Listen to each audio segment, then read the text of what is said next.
saudação fraterna a todos vocês que se levantaram esta manhã para estar aqui e a todos que nos assistem pela internet, a todos que estão ligados a nós pela TV. Eu desejo graça e paz a todos vocês. Bom dia. Bom dia para quem é do dia, boa noite para quem é da noite, a paz do Senhor para quem é da paz do Senhor, Shalom para quem é de Shalom. Muito bem, gente, nós estamos aqui trabalhando sem desculpas, estamos debruçados, eu diria que exaustivamente, domingo após domingo, culto após culto, na tentativa de produzir um nível de estabilidade e de maturidade para a nossa fé, comprometidos com o Evangelho de nosso Senhor Jesus Cristo. E hoje nós estamos no segundo capítulo do estudo de São Paulo aos Filipenses. Nós estamos exatamente no capítulo 1, versículo 6, que foi o texto onde nós paramos na semana próxima passada, é a sequência do nosso estudo, e nós estamos aqui em Filipenses 1:6. Nesse texto, eu estava dizendo que, graças a Deus, esse versículo 6 está presente aqui na nossa Bíblia como um registro de que Deus não desiste daquilo que Ele começa. Domingo passado eu dizia que nós somos muito susceptíveis a desistências. Desistimos da faculdade que começamos, desistimos do casamento que começamos, desistimos de tantas coisas no curso da nossa vida. Temos uma tendência à desistência muito grande, mas temos um Deus que nunca desiste daquilo que Ele começa. E o texto do versículo 6 diz que aquela boa obra que Ele começou em nós, Ele há de terminá-la até o dia de Cristo. E dizia que o fato de Deus nunca desistir de nós é que há em Deus um modelo muito interessante, é que Deus começa pelo fim. Deus não começa pelo começo, Ele começa pelo fim. Ele, quando olha para nós, nos vê obras acabadas, terminadas, findadas. Por isso Ele não desiste de nós. Aquilo que acontece no meio do caminho não é um desestímulo para Deus. Aquilo que acontece conosco na trajetória faz parte de uma história maior, e que nele essa história já está terminada. Deus, quando olha para você, olha para a sua vida, Ele vê uma trajetória completa. E nós às vezes estamos desistindo aqui, dali, de algumas coisas, porque nós não começamos pelo fim, e nós nos impressionamos muito com aquilo que acontece no meio do caminho, seja lá em que território for. Há pessoas que não esperam a maturidade da outra para que as coisas fiquem boas e bonitas. Elas desistem das outras antes que a maturidade chegue, antes que aquilo se torne maduro. Por isso relacionamentos não prosperam e não vão adiante, porque nós estamos nos relacionando com pessoas pela metade, não concluídas. Mas como Deus, que olha para nós e vê onde nós vamos chegar, Ele não vai desanimar de você. Nisso você tem uma boa chance, não é? De continuar feliz, porque Ele não vai desistir de você. Tem uma igreja viva aqui esta manhã. Poxa, pensei que o corpo de vocês tinha vindo, mas a alma ficado em casa. Veio a alma também junto, é? Eu às vezes deixo minha alma em casa, ela fica agarrada lá no travesseiro e nas cobertas, vem só o corpo. Mas hoje você está aqui integral, né? Muito bem, vamos ao versículo 7, que é o versículo de hoje. Vocês estão sempre no meu coração, e é justo que eu me sinta assim a respeito de vocês, pois vocês têm participado comigo desse privilégio que Deus me deu. É isso o que vocês estão fazendo agora, que estou na cadeia, e foi o mesmo que fizeram quando eu estava livre para defender e anunciar com firmeza o Evangelho. Deus é testemunha de que estou dizendo a verdade, quando afirmo que o meu grande amor por vocês vem do próprio coração de Cristo Jesus. Deixa eu parar por aqui. O que me impressiona positivamente na linguagem do apóstolo é ver esta pureza no trato entre o apóstolo e a igreja. O apóstolo não usa de prerrogativas de ser o apóstolo fundador desta igreja para humilhar, para ser severo, para usar de abuso de autoridade. Ele se mantém com a simplicidade e a pureza de alguém que se projeta para a vida da igreja como mais um. Ele não se vê em especial vantagem, ele se inclui nesse relacionamento. E o afeto que transita entre a igreja e o apóstolo é uma coisa que impressiona qualquer um, porque ele lida com as pessoas como se elas fossem indivíduos, não como se elas fossem números. A consideração, o amor e o afeto que se desencadeia na relação, ou seja, na construção dos afetos, está claro que a pureza tanto do apóstolo para com a igreja, quanto da igreja para com o apóstolo. Não há impureza, não há um fermento de malícia na relação, é tudo tão transparente. E como Paulo, nesse momento que está preso, escrevendo aos Filipenses, como que mesmo dentro da prisão, ele consegue ser tão livre, tão solto.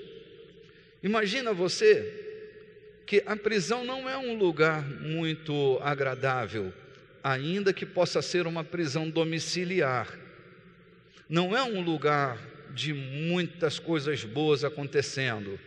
Todavia, este homem nos mostra que é possível que a gente esteja dentro de um lugar geograficamente e emocionalmente desfavorável e continuar mantendo o mesmo padrão de serenidade, porque a paz que Cristo dá a cada um de nós é perene, ela não é sazonal. Imagina você, o ano passado, desculpe, eu fui até a Baixada, na maior seca deste lago que alcança 4 municípios da Baixada Maranhense. Eu normalmente faço esse trajeto de barco, de lancha, de jet ski. É um lago que corta 4 municípios. Nesse verão passado, eu fiz todo o trajeto de moto, andando de motocicleta por toda a extensão do lago. Fui ao lugar mais fundo do lago e estava seco, seco. Vi jacaré, esturricado, capivara, esqueleto de peixe. O lago ficou completamente seco. Por quê? Por causa do fenômeno da sazonalidade. Aquele lago é alimentado pela chuva que cai e pelo transbordar das águas do rio. Como no verão passado não caiu toda essa água e o rio não transbordou suficientemente, a sazonalidade do lago fez com que todos os animais que sobrevivem da água estivessem mortos e esturricados. O que eu estou dizendo para você é que a paz que Cristo nos dá, ela é perene, ela não é sazonal, ela não obedece a qualquer circunstância ou temporalidade. Ela é uma paz que sempre estará dentro de você, esteja você onde estiver, vivendo o que tiver que viver, Ele nunca vai arrancar a paz do seu coração. Por isso é possível estar dentro de uma cadeia, como cita o apóstolo, preso, limitado fisicamente, limitado pela força da prisão, mas está livre dentro do seu interior. Eu tenho tão repetidamente dito isto, mas é preciso que isso entre dentro de nós e se torne como um sangue que alimenta a nossa vida. o seu interior precisa estar fortalecido, alimentado e saudável. Se você estiver saudável pelo lado de dentro, não haverá nada do lado de fora que pare você. A sua saúde interior... Eu estava lendo um livro ontem, fiquei até tarde consumido pela leitura. É um livro de um psiquiatra que também é psicólogo, que também é psicanalista, chamado Viktor Frankl. Na verdade, ele foi banido da corrente da psicanálise por causa da perspectiva divina dentro da natureza humana. Viktor Frankl, que era um judeu, preso na época da Segunda Grande Guerra nos campos de concentração, desenvolveu um conceito muito interessante. Viktor Frankl diz que o homem, ele é percebido numa tridimensionalidade. Ele não é um ser de duas faces, ele tem três faces. Ele é um espírito, ele habita num corpo e possui uma alma. Dessa perspectiva, o homem é mais do que um ser emocional e psíquico. Ele também é um espírito. O seu homem interior precisa de Deus, assim como o seu corpo precisa de água e de um bom alimento. Se você não alimentar o seu corpo com uma boa água, se você não alimentar o seu corpo com um alimento saudável, fatalmente você vai adoecer. Assim como se você não alimentar o seu espírito de um alimento saudável, de uma boa conduta de fé, você pode adoecer-se, perder-se de si mesmo. Quando você se perde de você, você se perde da vida. Quando você se perde da tua essência, que é Deus, você também vai se perder fisicamente, psiquicamente, porque todo o teu ser estará desorientado. Portanto, o teu interior precisa ser devidamente, muito bem alimentado, criteriosamente bem alimentado. Isso não quer dizer que você tem que ser um religioso caprichoso, porque muitos religiosos estão se perdendo, porque a religião pode ser um instrumento de desorientação, se esta religião não for saudável e não for pautada na centralidade de Cristo, que tem a mente perfeita. A mente perfeita de Cristo, nós herdamos por meio da fé. Se a fé que você pratica não tem a ver com a centralidade da maturidade do homem perfeito, que é Cristo, você também pode ser vítima de uma religião que te desbossula, que te desorienta. Pode ser uma criatura perdida dentro da igreja, desorientada no meio que deve enriquecer e potencializar a sua vida.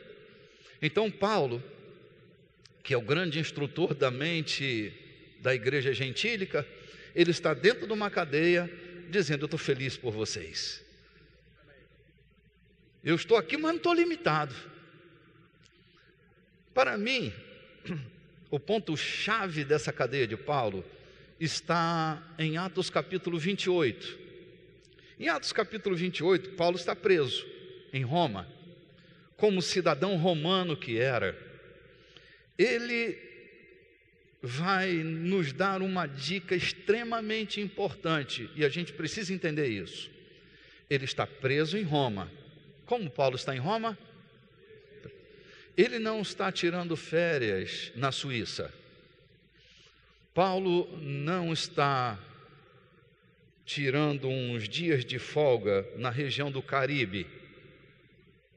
Ele não está em nenhuma ilha do Caribe. Ele está em Roma.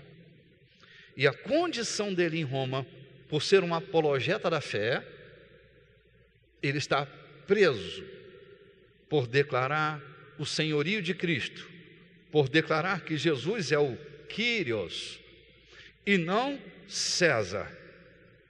Ele vai para a cadeia, ele está preso. Atos capítulo 28. São os 2 últimos versículos do capítulo 28.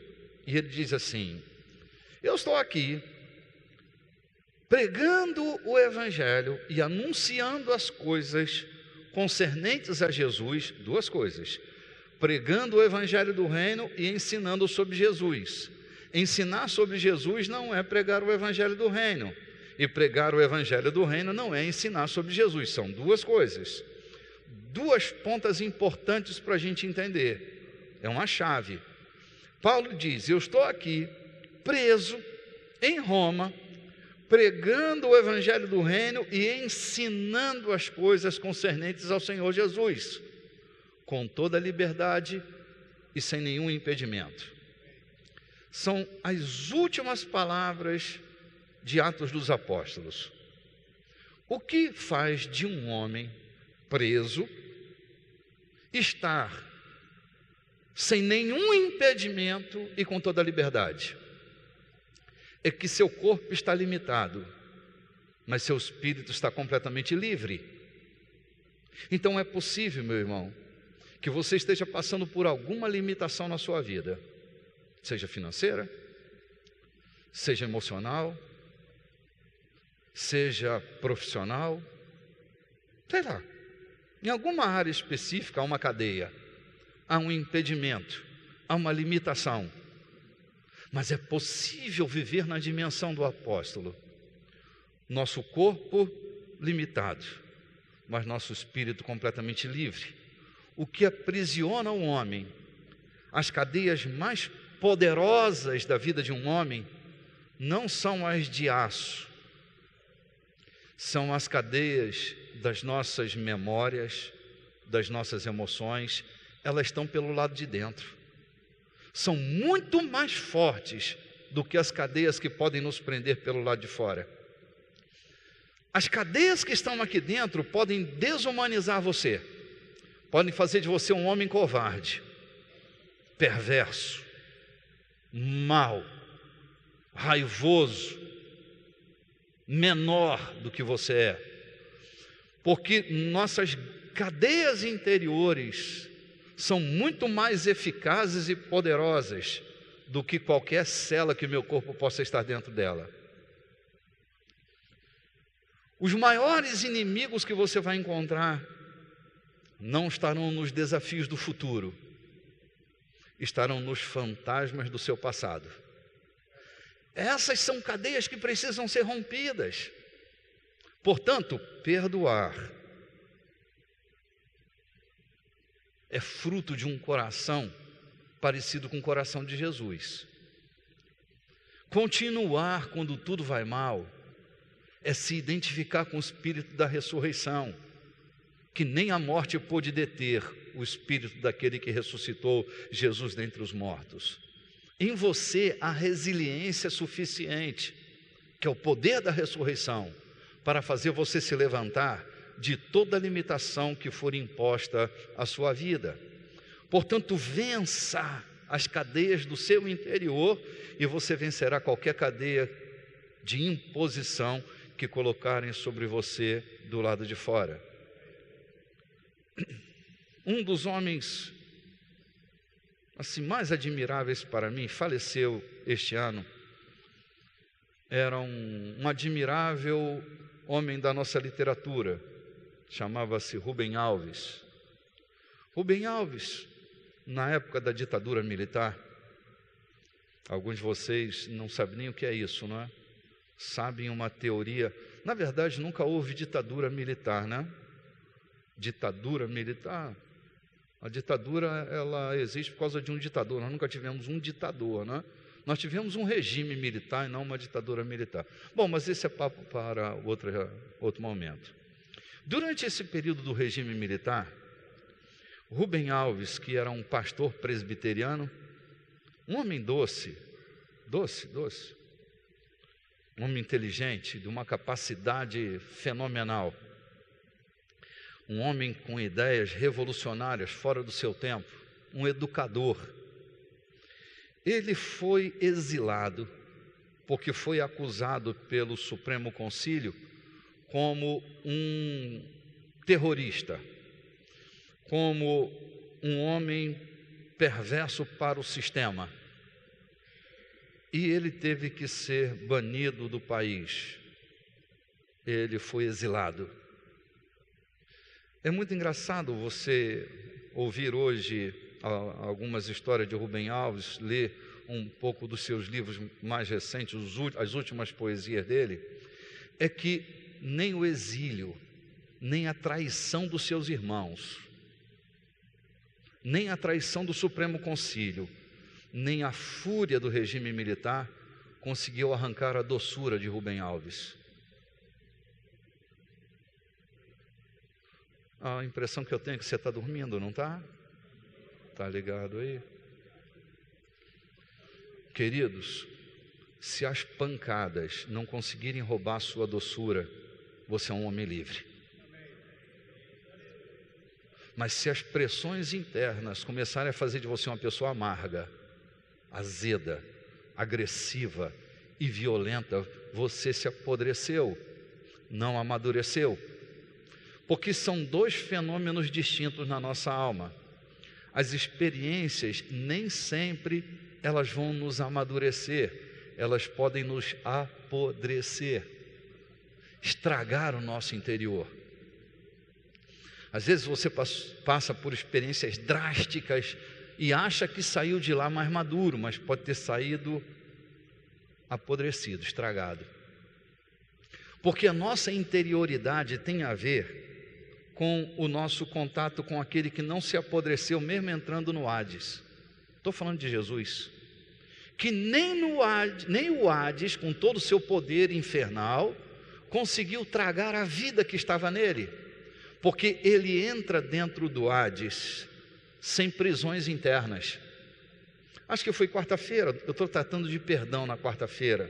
Seria tão bom que você viesse, é uma sequência, eu estou na primeira mensagem, quarta-feira.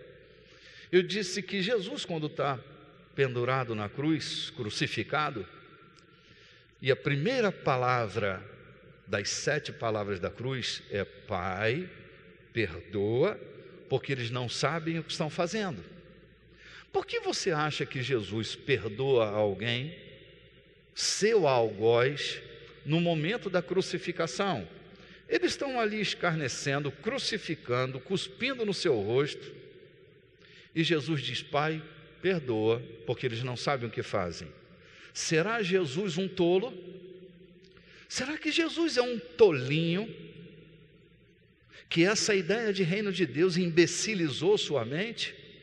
Ou será que Jesus sabe exatamente o que está fazendo? Será que Jesus, o que ele está fazendo é não deixar o seu interior adoecer? Ser prisioneiro, refém do ódio, do rancor? Quando eu me lembro de Jesus, me lembro também de um outro homem chamado Estevão, que apedrejado, ele toma uma atitude, e eu penso que é a atitude que nós precisamos aprender a tomar, que diante do seu apedrejamento, ele não olha para quem o está apedrejando, nem olha para o tamanho das pedras que estão ferindo o seu corpo. Porque imagina, se Estevão toma a atitude de olhar para o tamanho das pedras que caem no seu corpo, ele podia pensar assim: coitado de mim, estou sendo ferido por pedras tão grandes, e se vitimar, tornar-se vítima da sua própria história. Se ele olha para os seus apedrejadores, ele podia estar pensando: conspiraram contra mim. Olha só, Jesus, aquele, eu perdoei uma dívida dele. Olha aquele cuja família foi abençoada pela minha vida. E ele então achar que era vítima de uma grande conspiração. Sabe o que Estevão faz? Diz o texto que ele olha para Deus. E ao olhar para Deus, ao transferir seu foco de atenção para aquele que comanda a sua vida no momento mais difícil da sua história, que era o seu apedrejamento, diz que no momento seguinte, ele entra na glória daquilo que está vendo. nós sempre entraremos na glória daquilo que nós estamos vendo. Portanto, no momento mais difícil da sua vida, você precisa ter um foco. Você precisa olhar para o lugar onde você deseja chegar. Porque as pressões podem destruir sua vida, ou elas podem potencializar seu novo momento. Nós sempre entraremos na glória que estamos vendo. Portanto, ao invés de olhar para o tamanho das pedras e para quem o apedrejava, ele olhava para Deus.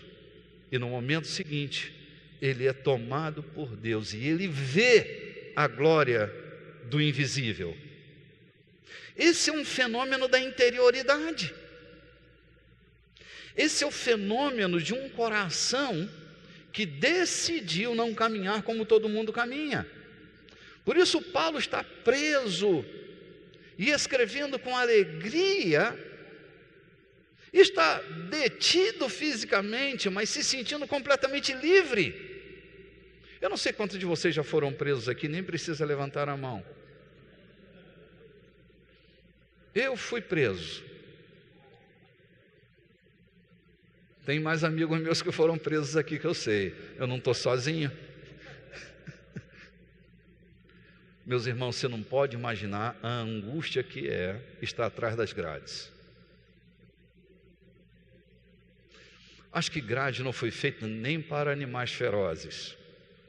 É um conceito meu. Não sei se eu tenho razão, mas é meu conceito. Ver todo mundo indo embora e você agarrado naquela grade, vendo todo mundo partir e teu corpo não poder ir junto, dói demais. É um estado de humilhação da natureza humana do tamanho de um bonde. Obrigado pelos ex-presidiários que concordam comigo.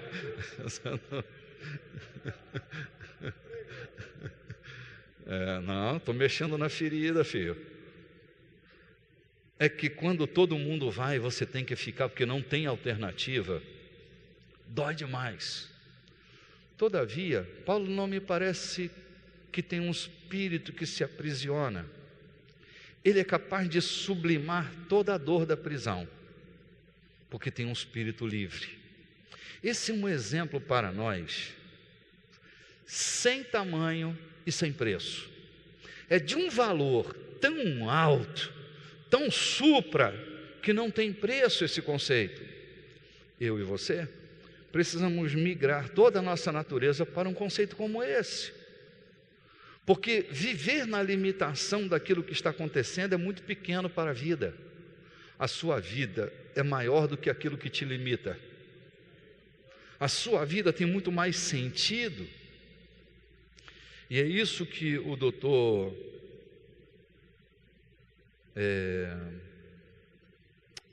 desculpe, fugiu a minha memória, mas eu já cito já.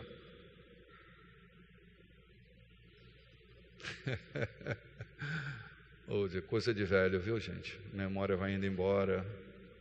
Foi-se. Eu volto já. Vitor Frank, obrigado, Lucas. Dr. Vitor Frank diz que um homem, antes de ser motivado por seus instintos sexuais, como alega Freud, sociais ou qualquer outro instinto, na visão de Vitor Frank, um homem precisa de sentido na sua vida. A ausência de sentido nos faz desorientados.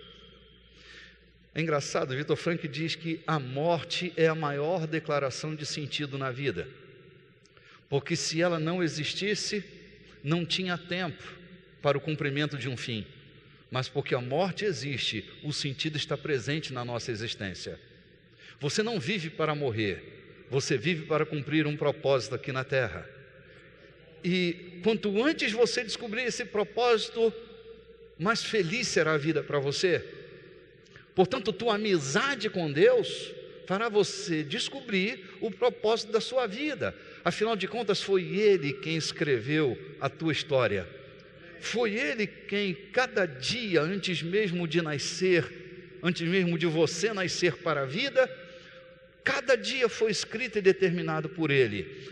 O teu relacionamento com Deus, a tua intimidade com Deus, não a liturgia de um culto, mas a tua intimidade com Deus fará de você uma pessoa cheia de sentido. Trazendo à memória a frase singular do Dr. Miles Monroe, ele diz que pior do que a morte, alguém poderia dizer, tem alguma coisa pior do que a morte? Na visão de Dr. Miles, pior do que a morte é uma vida sem propósito.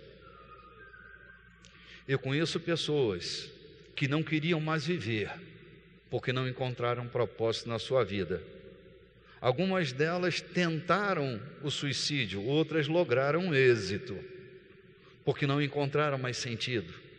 A falta de sentido faz a gente se sentir perdido, mas encontrar sentido, até porque eu estou dentro de uma cadeia, saber por que você está ali, pode fazer de você a pessoa mais feliz do mundo. Saber por que você está passando por aquela situação, pode fazer de você uma pessoa muitas vezes melhor. Nunca se esqueça, irmão, o Evangelho tem a propositura, tem a força máxima dele em fazer de você uma pessoa melhor, mais parecida com Jesus. O Evangelho, ele não é a cultura do nosso culto, não é? As formalidades, as liturgias do nosso culto. O Evangelho é o poder de Deus para todo aquele que nele crê. Mas poder para quê? Principalmente o poder para fazer de você uma pessoa melhor. Quanto mais cheio do Evangelho, melhor marido você será. Por isso algumas irmãs têm orado ardentemente. Não é para melhorar a sua vida, é para melhorar a vida de seu marido. Há homens que oram pela conversão de suas mulheres, porque eles sabem que mulheres cheias do Espírito Santo são mulheres melhores. Filhos são filhos melhores. Pais são pais. Amigos são amigos melhores, porque o Evangelho melhora a nossa vida.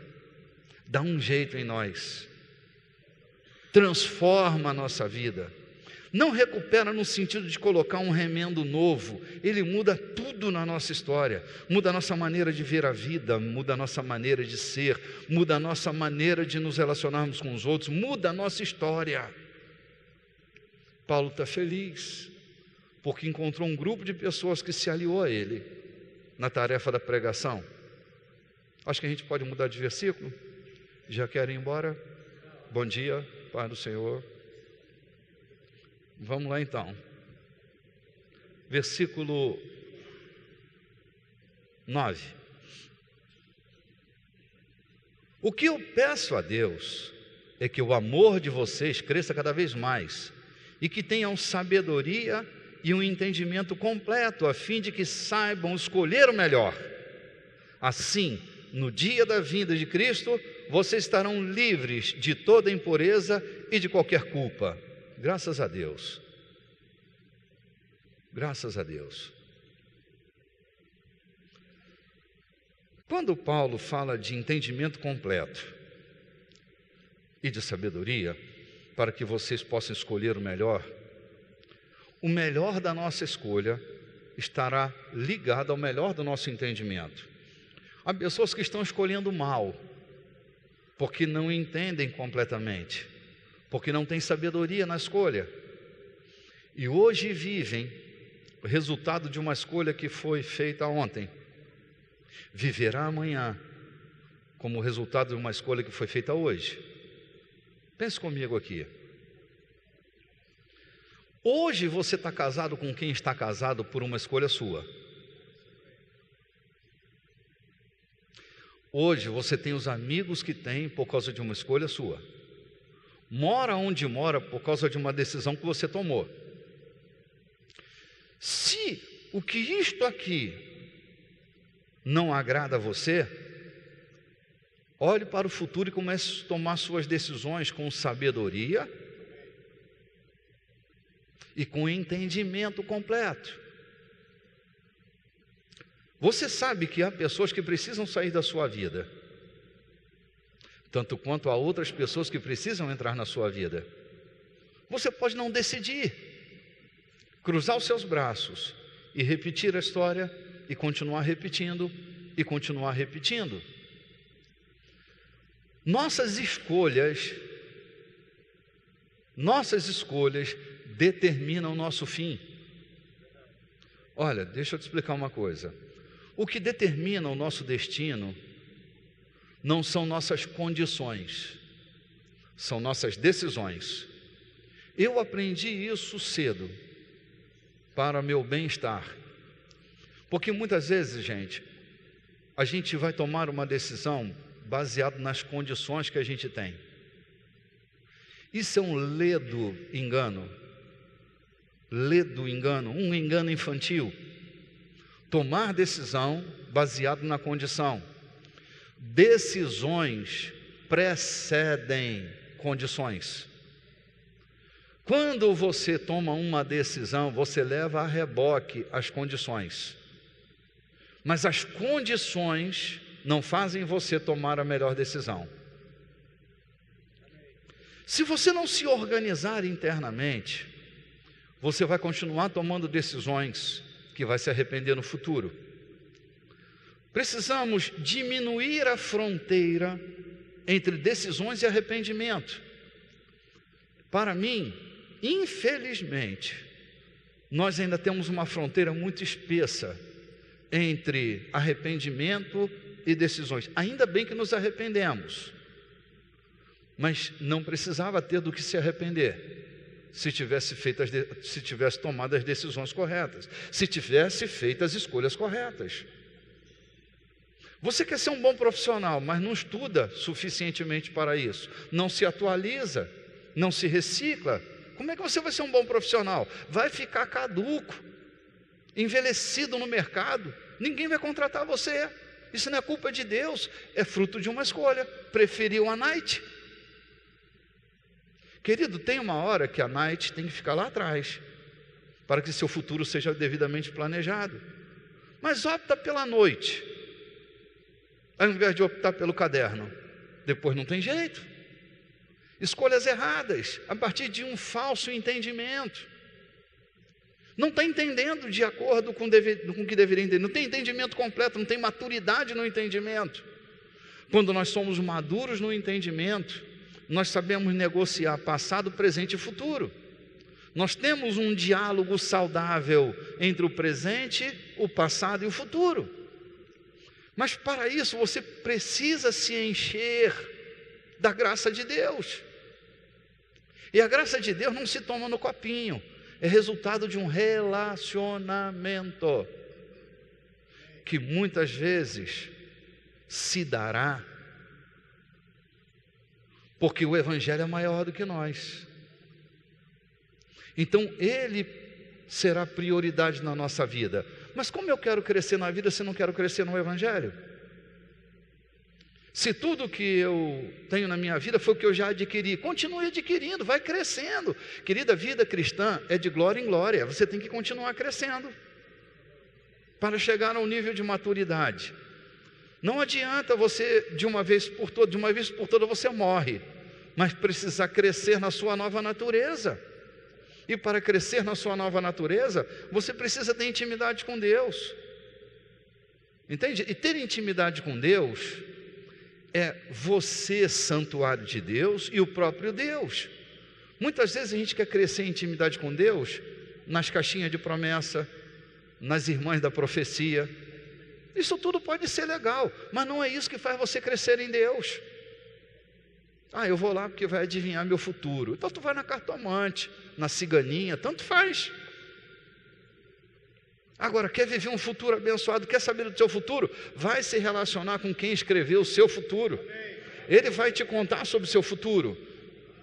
E vai evitar um monte de tragédia na sua vida. Porque há ambientes que são perigosos. Querido, há profecia, mas há falsa profecia. Há profeta, mas há profeta meia boca. Então você corre um risco estando na mão dos homens, mas nunca correrá risco se você estiver seguro nas mãos de Deus. Você é um santuário. Você é um santuário e precisa se relacionar com o santo deste santuário. E isso faz de você um homem forte, saudável, onde as pessoas confiam. As pessoas confiam em santuários fortes como eu e você, mas elas não suportam pessoas inseguras na sua relação, que nunca sabem para onde vai. Essa semana novamente eu passei em frente a um aeroporto e vi a biruta lá. A biruta ainda é um instrumento usado, olha. Sabe o que é a biruta, né? Sabe aquele saquinho de café, aquele coador de café que fica num aeroporto, normalmente no aeroporto? Aquilo é para guiar a direção do vento, né? Saber para onde o vento está soprando. Há pessoas que são verdadeiras birutas na vida. Elas estão sempre, sabe, a favor ou contra o vento, né? Às vezes estão contra o vento. A gente precisa deixar de ser biruta de aeroporto para sermos pessoas seguras, estáveis, onde as pessoas sabem onde nós estamos naquele determinado momento, pessoas previsíveis. Cara, a imprevisibilidade às vezes toma conta da nossa relação, que é um desespero. Mulheres que não sabem onde seus maridos estão, pais que não sabem onde estão seus filhos, filhos que não sabem onde estão seus pais, porque se tornaram biruta. Uma hora está fazendo uma coisa, outra hora é a mente de um camelô. Cada hora, se chove, vai vender guarda-chuva. Se faz sol, vai vender picolé. Se não chove nem faz sol, vai vender toalha de renda. Precisa parar e se centrar. Meu Deus, eu fui chamado para quê? Qual é a razão da minha vida? Porque, cara, às vezes a gente se perde psiquicamente porque não sabe onde vai chegar. Isso é a principal razão da nossa desorientação na vida. Quem não sabe onde vai chegar, beija a boca que não é da sua mulher, vai para a cama com o marido que não é seu, vive uma vida que não é sua, faz o que nunca devia estar fazendo, vai para uma faculdade que nunca devia ter entrado, porque está desorientado no seu caminho. Estou falando sério, gente. É que isso é tão sério para mim, tão sério. Eu às vezes gostaria de falar em outras línguas, mas eu prefiro falar no português, que vocês me entendem. Mas meu espírito às vezes quer falar em outro idioma. Mas eu fico me contendo aqui para que você me entenda cada palavra que eu digo. Para que você seja orientado de maneira sóbria no Evangelho de nosso Senhor Jesus Cristo. Que você saia das loucuras e das aventuras da fé e se mantenha estável na formação do Evangelho, para que você amadureça a sua fé e tenha uma família feliz, seja feliz e faça do planeta um planeta melhor, um planeta mais feliz. É responsabilidade sua também. A responsabilidade do planeta, da saúde do planeta, não está nas mãos do Greenpeace. Está na minha mão e na sua mão. Eles estão fazendo o que nós não fazemos, trazendo saúde para o nosso ambiente de trabalho, trazendo saúde para o nosso ambiente. Não é só as baleias que estão sofrendo, não. Nossos filhos também estão sofrendo. Bom dia, paz do Senhor. Não são só as baleias que estão sofrendo, nossas mulheres também estão sofrendo. Nossos funcionários também estão sofrendo e gemendo na nossa mão. Não é só as baleias, não é só o mico-leão dourado. Há famílias que estão se perdendo, porque há sacerdotes desorientados. Para o bem do planeta, para o bem da sua casa, melhore seu interior. Às vezes a gente capricha do lado de fora, não é não? Não dá para dar uma caprichada? Mete um batom, ajeita o cabelo, corta o cabelo, faz a barba, bota uma roupa bacana para impressionar. Dá para melhorar bem do lado de fora, mas dá para melhorar do lado de dentro também. eu sou a favor da melhoria do lado de fora. Está vendo meu lencinho? Para impressionar você. Mas eu não posso impressionar você pelo lado de fora se eu não impressiono você pelo lado de dentro. Hoje de manhã eu tive uma experiência. Uma pessoa que toda vez que me vê me abraça. Eu curei uma enfermidade sua. Era uma pessoa que estava doente, estava tomando medicação. Eu me aproximei e disse: o que você está com essa cara de tristeza? Ele disse: estou com muita dor, e a dor não passa de jeito nenhum. Eu estou tomando medicação desde que eu acordei até agora, a dor não passa, eu já fui no médico e não tem nada que resolva isso. Eu disse: o que você quer? Continuar tomando ou deseja que essa dor suma? Ele disse: bispo, eu não aguento mais de dor, eu não sei o que fazer. Eu disse: eu vou tirar essa dor de você, em nome de Jesus. Ele, com um olhar de quem não tem esperança, olhou para mim, botei minha mão sobre a cabeça dele e disse: dor, no nome do meu dono, no nome de quem eu represento aqui na terra, daquele que expôs você ao vexame lá na cruz do Calvário, saia desse rapaz, em nome de Jesus. E tirei a mão da cabeça dele e disse: onde está doendo? Ele começou a chorar. Ele disse: não está doendo mais nada. O que o senhor fez na minha cabeça? Ele disse: eu tirei sua dor. E esse rapaz gerou uma espécie de respeito e admiração e gratidão. Então toda vez que eu me aproximo dele, ele me abraça e me beija e diz: você faz a diferença nessa cidade, cara, eu te amo. Hoje, quando eu cheguei, ele fez uma festa à distância. Ele não é um cristão, professo. Ele fez uma festa à distância, não me abraçou, como é de costume. E eu estava no meio do programa e ele pediu insistentemente que eu fosse até o lugar onde ele estava. Eu disse: caramba, fazendo um programa ao vivo, né, cara? Sair da sala para atender, depois voltar com a cabeça no lugar é meio complicado.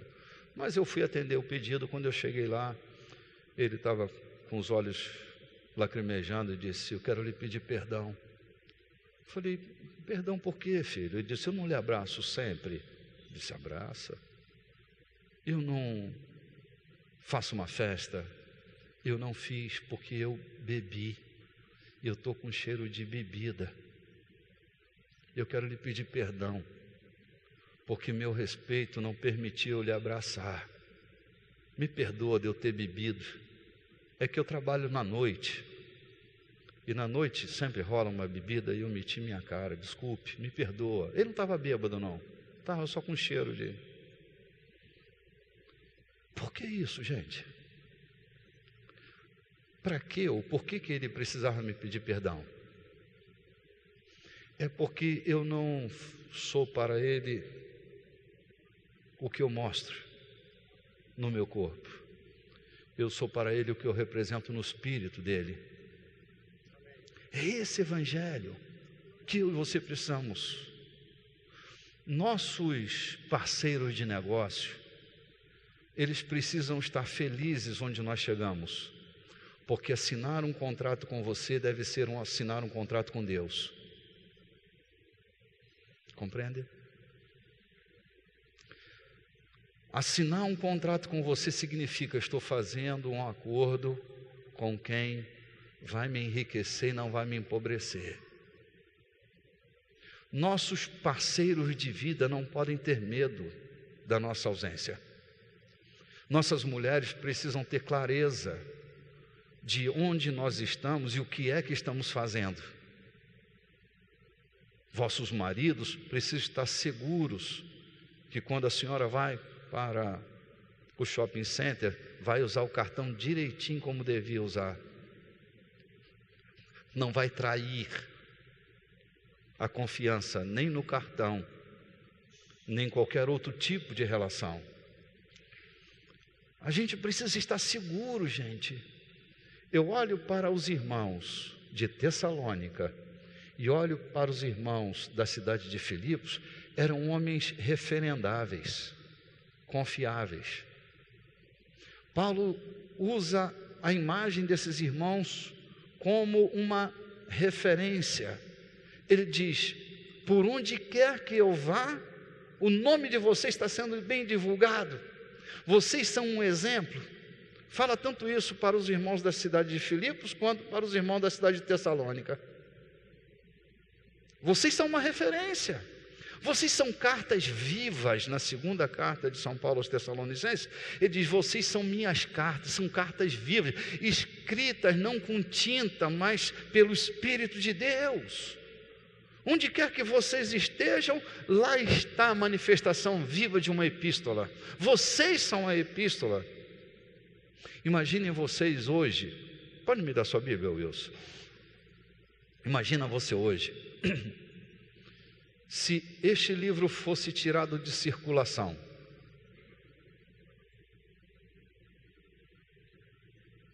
O que seria de nós e da nossa fé? Eu vou te dizer uma coisa: quando nós nos tornamos uma carta viva, ainda que tenhamos todo respeito pelas Escrituras, ainda que tenhamos todo o temor de Deus a nos referir ao conteúdo da Bíblia, mas cartas vivas independem do conteúdo literário. Você não precisa se perder se não houver esse livro na tua disponibilidade. Não use uma desculpa que você não lê a Bíblia e pode ser um crente de qualquer maneira, porque não pode. O Espírito de Deus escreveu uma carta na sua vida. Você é uma referência, estando dentro do perímetro territorial da igreja ou tendo um livro debaixo do braço. Você tem que se tornar uma carta viva, escrita pelo Espírito de Deus. A nossa bússola não é uma literatura. A nossa bússola é o Espírito de Deus dentro do espírito de cada um de nós. Graças a Deus nós temos essa literatura. Graças a Deus nós temos uma palavra que nos orienta muito. Mas se ela nos faltar em algum momento, você não vai se perder de Deus, porque Ele colocou o seu Espírito dentro de ti. Para que não haja desculpa. Não dê mais desculpas. Você é um indesculpável, porque o Espírito de Deus tem escrito uma história maravilhosa a teu respeito. Seja essa carta onde quer que você esteja. Tem que se esconder. Você é o mesmo aqui nesse ambiente de culto e deve ser o mesmo no Paraguai, nos Estados Unidos, na Argentina. O planeta não pode nos esconder, não pode esconder Cristo de nós. Eu fico esperando uma oportunidade de sair da cidade para eu ser eu mesmo. Você é isso mesmo. Você é isso mesmo.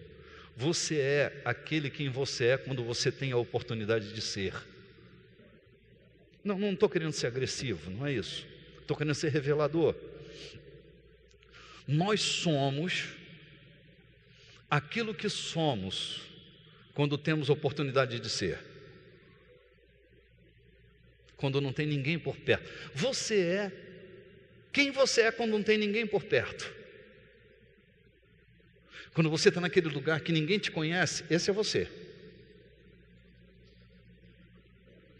Você é aquilo que você faz todo dia e quando tem a oportunidade de fazer.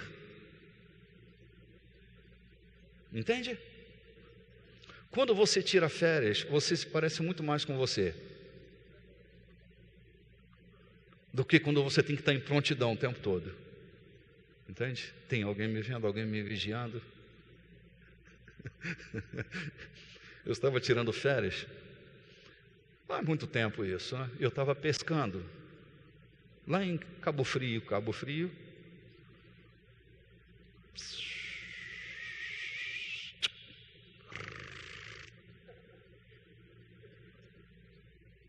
De repente, debaixo da minha linha, passa um amigo, colega de ministério.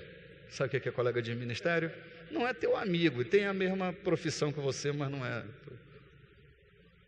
Eu disse, ô amigo, tal, e aí rapaz, onde é que você está? Ah, rapaz, estou aí. Olha, para seu governo, eu não trago nem a Bíblia, estou de férias. Está de férias é um consentimento que ele encontrou para a consciência dele, para ele ser o que ele não pode ser nos dias que ele não está de férias. Cristãos, é tempo integral. Alguém me perguntou, o senhor é pastor de tempo integral? Na linguagem desta pessoa, se eu sou pastor de tempo integral, é se eu vivo do salário da igreja. Eu quero te dizer que todo crente é tempo integral, é 24 horas por dia, 365 dias no ano. Não tem falta de integralidade quando eu me torno um cristão. Eu sou o que sou o tempo todo. Em casa, na rua, na chuva, na fazenda, ou numa casinha de sapê.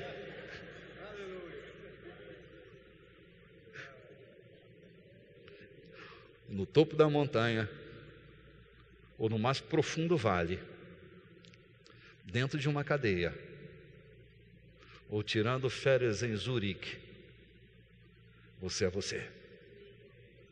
De bermuda, de terno, de boné na cabeça, óculos escuros e chinelo, ou vestido no Christian Dior.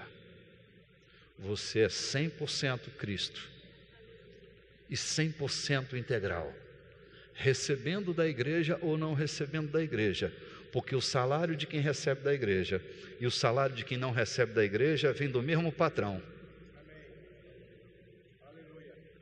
Então não arrume essa desculpa, porque o nosso patrão é nosso patrão 24 horas por dia. Ok?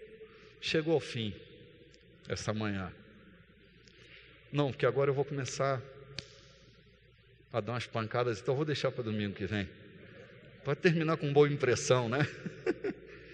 Querido, não negocie sua fé, não vale a pena. Você se perder de Deus é igual a você se perder de você. Como minhas últimas palavras,